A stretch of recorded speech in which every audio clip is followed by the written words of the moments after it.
In today's video I'm going to change the front suspension, struts, springs and a hub carrier on this 2004 MINI R50 Cooper. So let's crack on. Before I jack the car up, I'm going to take the hub nut off, just in here, because if it's jacked up in there, try taking that off, the wheel will just spin. Yeah, before we get started, I'm going to take this lock tab off here. It's easier to do this before the car is jacked up.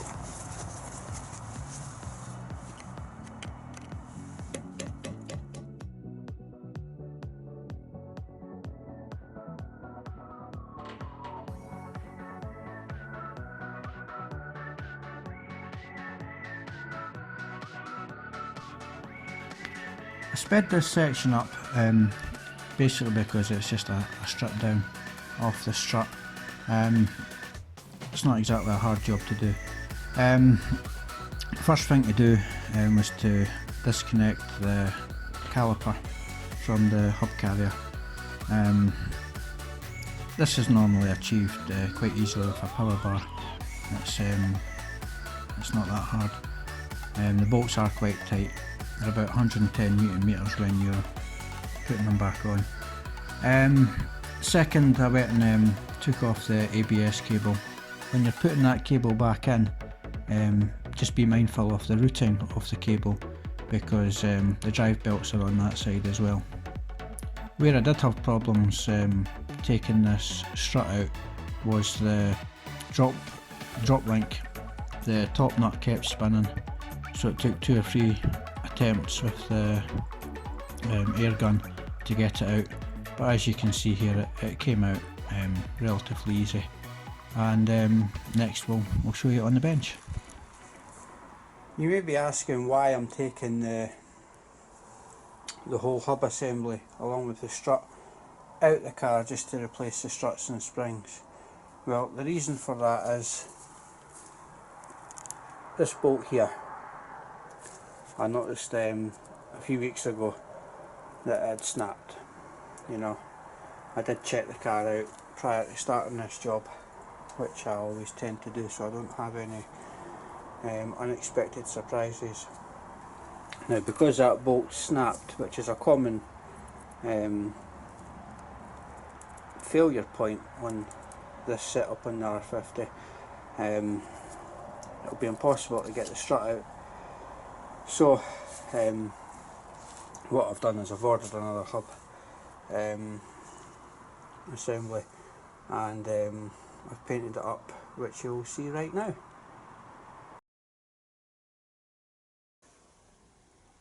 Before I start the suspension upgrade, I'm going to have to replace this hub.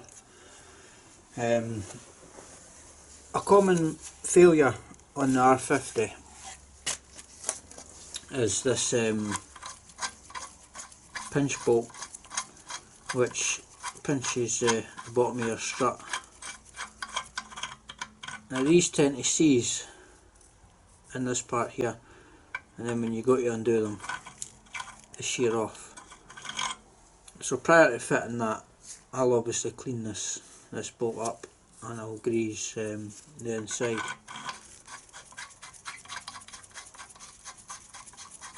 If you're ever changing a wheel bearing on these cars, it's 4 bolts and you knock the wheel bearing out. But if you do, you need to be extra careful if I get you in better light. You need to be careful not to damage the wheel speed sensor here. You know, that tells you if there's a problem with your ABS. So you don't want to damage that when you knock the wheel bearing out. Now, I changed the bearings in the R50 a couple of years ago, so I know they're good. So what I'm going to do just now anyway is strip this hub down, clean it up and paint it.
Well, that's both sides now painted.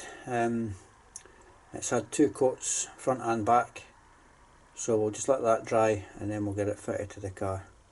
It's not 100% like, but it'll hopefully help protect it for another few years anyway. Plus, shiny parts always looks good when you're fitting them back on the car.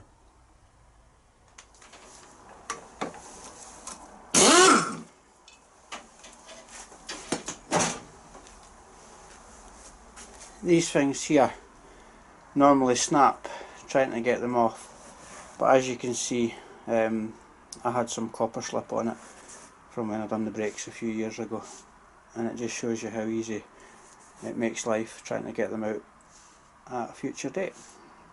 So good idea to copper slip these, because all these are doing is they're just basically holding the disc onto the hub so that you can get your wheel nuts in.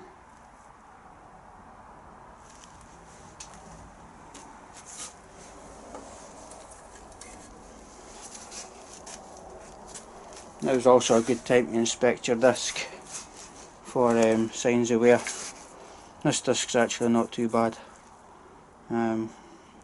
Still got another good few miles left in it yet.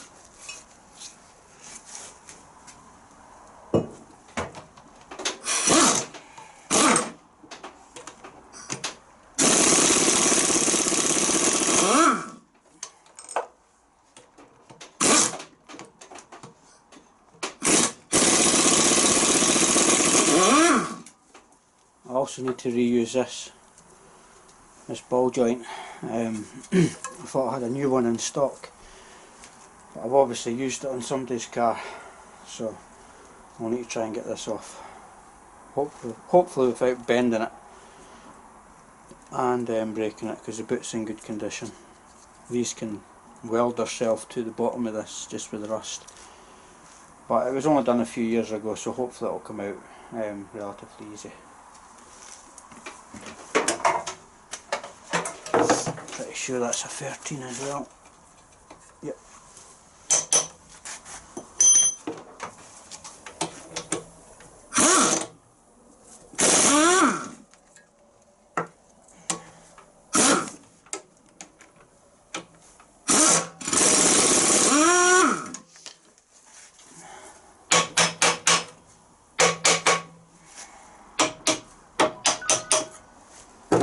There we are, that came out okay.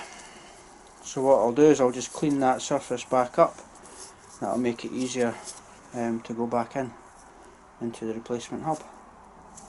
And we've saved it. Right, that's the hub out it now. So we can use these small spring squeezers to compress this spring, and then we'll disassemble the strut, take the top mount off.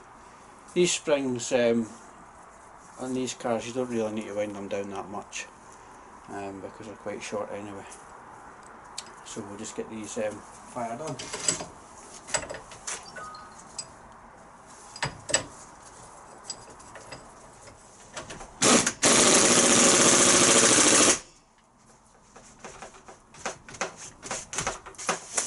Right, hopefully that should be enough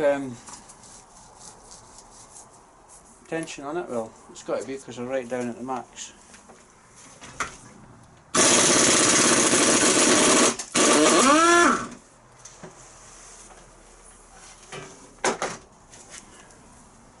So that's the top mount. To be honest, it doesn't look too bad, but I've got new top mounts anyway, so I will change it.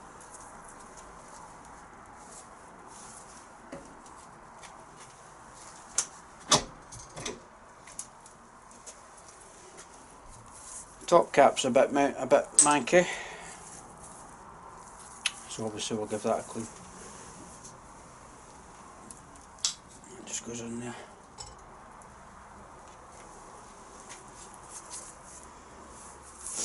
And that's the original spring for the car, and that's been on it since day one. And it's now 2019, and that car was manufactured in 2004. That strut as well, that's original. So basically what we want to do is swap all the gubbins here onto the new strut assembly, if it comes off, which it does. Now it's also a good idea to give this a clean, you know, just to stop any dirt from going onto your new shock. So I'll give that a little clean up and then we'll transfer it back on. But to be honest, that looks pretty clean. Anyway, a little bit of rust on the top of the strut there, but again that's just due to age, I suppose. Right, I think we'll get this hub back into the carrier.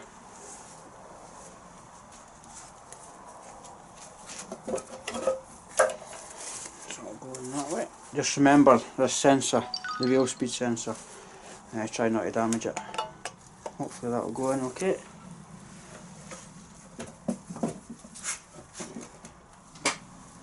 Now you'll know what way these go in because the holes are elongated.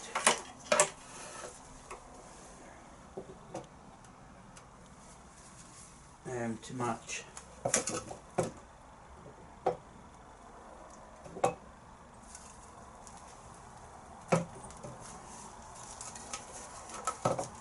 That's just fitted in there just lovely.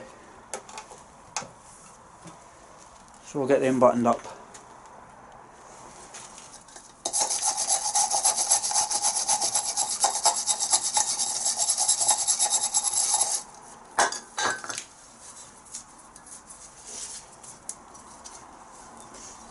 Yeah, that's it pretty much rescaled now. All the loose rust taken off it. Normally what I would do is I would try and either get this sandblasted and then paint it before I put it on, but I simply just don't have time to do that. That's my daily, so I need to have this up and running today. So let's get this shock reassembled.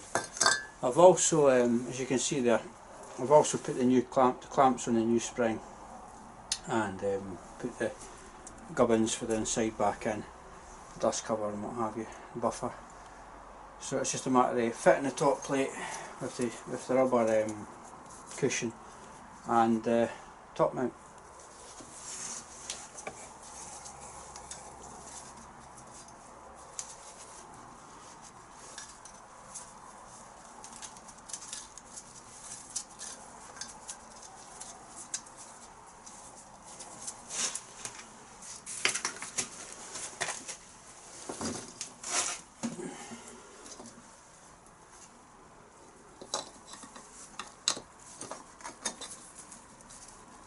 When you're putting these on, the end of the spring here goes against the rubber. That seats it correctly.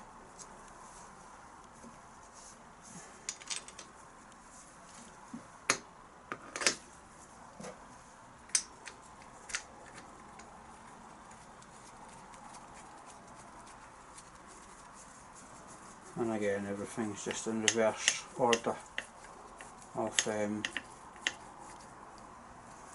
it came apart.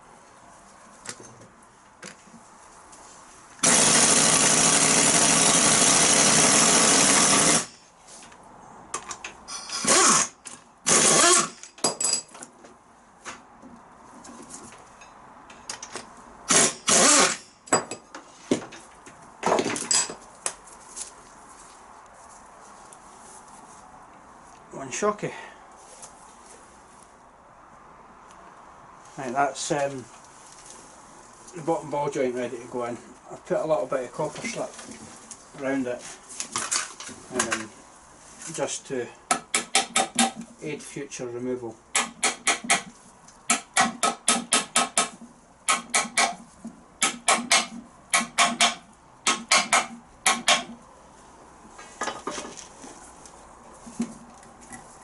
So when the time comes to take that out again in the future, with the copper slip around it there, as you can see, that should make it easier to come out. Right, I've just slipped this in. I've just forgot to record it. So it's not all the way home yet because the hole should line up with this hole here. So if I just give it a little tap and push.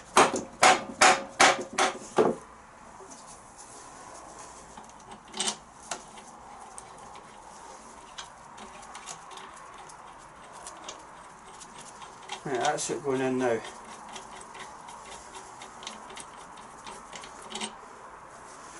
So before I screw that in, to make it easier for coming out again in the future, I'll copper slip this bolt up. End of the day, it's only a pinch bolt,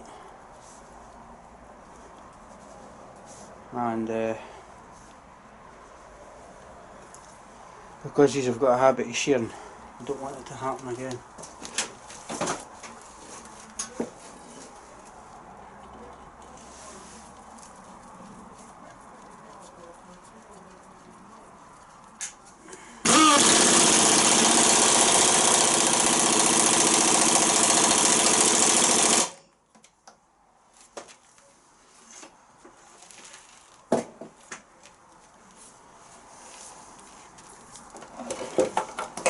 Now we can get this back on the car. Right, that's everything done on the car. Everything has been buttoned up.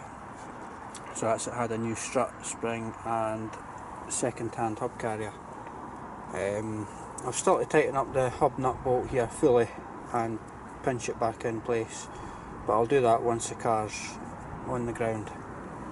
It's also worth noting, check and double check everything on the car, every nut and bolt you've taken off before you take it out for a drive, because if you've got any of these loose, you're only asking for problems. The other side's exactly the same. I'm not going to film that, so I'm going to crack on with that. If you've made it this far, thanks for watching, and I'll see you again. Bye.